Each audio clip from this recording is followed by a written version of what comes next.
La vision de l'économie de demain, c'est une vision dans laquelle l'innovation et la créativité vont être les maîtres mots. Pourquoi? Parce qu'on est déjà dans un monde qui est entièrement construit avec un processus industriel qui est déjà complètement existant. Donc ça veut dire que tous les nouveaux acteurs, tous les nouveaux entrants et même les nouvelles générations, il n'est pas évident qu'elles aient leur place dans cette économie, que je vais aller dire l'économie d'aujourd'hui pour pas dire l'économie de hier. Donc il va falloir qu'ils s'inventent les nouveaux jobs, les nouveaux produits, les nouvelles façons de faire et donc la création de valeur qui va leur permettre de bosser. Mon sentiment, c'est que l'économie de demain, si on fait attention, ça sera aussi une économie sur laquelle les gens pourront beaucoup plus facilement trouver du sens aux choses. Pourquoi? Parce que là, on est sur des générations qui aujourd'hui considèrent que l'intérêt collectif, que la planète, c'est pas des vains mots, c'est important pour eux et ça se ressent beaucoup. C'est aussi des gens qui ont, alors peut-être grâce au portable, comme ça parfois utile, sont beaucoup plus dans le collaboratif, dans le collectif. Donc je pense que c'est aussi des gens qui vont être moins dans le moi-je et plus dans le nous sommes et nous faisons. Donc je pense que ça va changer pas mal de choses. Et je pense aussi qu'on va être dans une économie qui sera forcément mondialisée. On est à la fin d'une période, il faut savoir que 50% des jeunes, demain ils seront africains en 2050. Donc ça veut dire que la répartition de la population sur Terre sera pas la même. Ce qu'il faut savoir aujourd'hui, c'est que demain comme aujourd'hui, il y a plus d'êtres vivants, d'hommes et de femmes vivants aujourd'hui, que de gens qui sont morts dans toute l'histoire de l'humanité. Donc ça veut dire aussi que l'on va être dans une logique d'accélération de plus en plus rapide, de plus en plus grande, et que ce sera forcément une source d'opportunités et une source de construction de plein de choses dans lesquelles il va être très très dur de savoir qu'est-ce qui va se passer aujourd'hui. C'est comme quand vous lisez un bouquin des années 70 de SF, il n'y avait pas d'internet. Alors vous avez des vaisseaux spatiaux, vous avez à quatre coins du monde et parfois même pas de téléphone portable. Et voilà. Et donc je pense que c'est ça. On va avoir les téléphones portables qui vont émerger et on ne sait pas encore ce que c'est.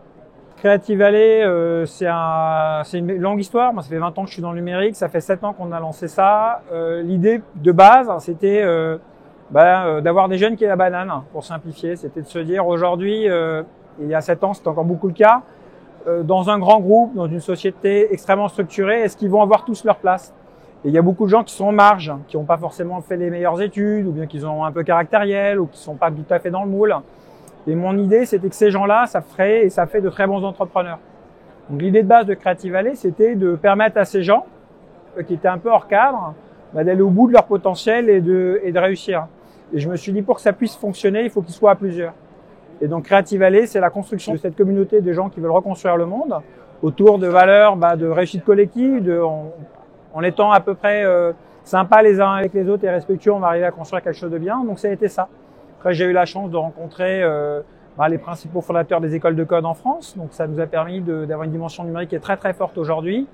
Et plus récemment, on a eu la chance de travailler avec des acteurs comme l'Université Paris-Saclay. Et on est devenu en France le premier opérateur de programmes inter-écoles. Donc on a été labellisé 2 fois au programme d'investissement d'avenir. Mais évidemment, ça a fait un peu un saut quantique dans ce qu'on était capable de faire. Et aujourd'hui, on bosse avec plus de 20 écoles et universités comme Epitech, comme 42, comme Polytechnique Centrale ou d'autres. Et on va aider les jeunes à lancer leur boîte et des moins jeunes. Parce qu'on pense aussi que le monde de l'innovation, il doit y avoir des vieux, il doit y avoir des jeunes, il doit y avoir des Français, des gens qui viennent de l'international. Et que c'est pas juste pour des questions sociales ou d'éthique, mais c'est aussi tout simplement parce que l'innovation, l'idée nouvelle, elle vient quand des gens différents les uns des autres confrontent leurs idées. Creative Valley, c'est tout bêtement ça. Simplement, le temps a passé. Donc aujourd'hui, on a nos centres qui sont ouverts, on a nos programmes d'accélération. On est présent dans 14 pays dans le monde à travers 40 partenariats. Et voilà. Et c'est aujourd'hui ce qu'on veut faire à Metz, parce qu'on pense que Metz, c'est le centre de l'Europe. Metz, c'est aussi le moyen de reconstruire une nouvelle histoire et de dire à nos copains qui sont à Séoul ou à Singapour ou à Pékin, non mais les gars, l'Europe, si, ça existe, promis, le cœur, c'est là. C'est entre Metz, c'est entre la Sarre, c'est entre le Luxembourg, c'est entre la Belgique. Et qu'en fait, s'ils veulent faire un truc en Europe parce que Trump, il n'est pas super top et que les États-Unis, c'est un peu moins à la mode qu'avant, et l'Europe, elle existe.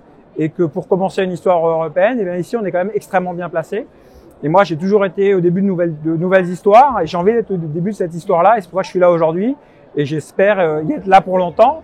Les gens sont super sympas, très accueillants. On a un niveau d'éducation qui est super. Il y a des belles universités. Il y a des gens qui ont envie de faire des choses. Donc, on se dit, c'est le bon endroit pour commencer une belle histoire. Je suis super content parce que moi j'ai toujours bossé avec des étudiants et des jeunes et de voir qu'il y a aussi des gens qui ont moins de 25 ans qui sont là, je trouve ça super. J'espère qu'ils vont visiter, j'espère qu'ils vont s'intéresser, j'espère qu'on pourra les recruter demain dans nos boîtes, qu'ils vont rejoindre nos écoles, qu'on va les accélérer, les amener aux quatre coins de la planète et qu'ils n'oublieront pas qu'ils viennent d'ici. Et que c'est aussi ici qu'il faut construire de la valeur. Un jeune, s'il veut réussir sa vie et son projet professionnel, il faut qu'il kiffe ce qu'il fait pour parler jeune. Parce qu'en fait, on n'a qu'une vie. Moi, je pense que par le travail, on peut faire des trucs au top, on peut avoir vachement de satisfaction de soi. Qu'on fasse de la marqueterie ou de la bijouterie, ou qu'on fasse du code, ou des new tech, ou de l'intelligence artificielle, en fait, c'est pareil. Faut croire en ce qu'on fait, il faut passer du temps sur des sujets qu'on aime, il faut se faire confiance et il faut essayer de bosser à plusieurs. Parce que le monde d'aujourd'hui, c'est un monde où il faut réussir à plusieurs et il faut savoir s'entourer, il faut savoir se faire confiance. Et c'est peut-être ça la grosse différence. Et je pense que si j'étais jeune aujourd'hui, je ferais encore plus que j'ai fait avant. C'est j'essaierais de bien m'entourer. Et de m'entourer des gens qui sont pas forcément mes clones ou mes sosies, plutôt des gens qui sont différents. Et différents, c'est des hommes, c'est des femmes, c'est des gens plus âgés, c'est des gens qui viennent d'autres pays.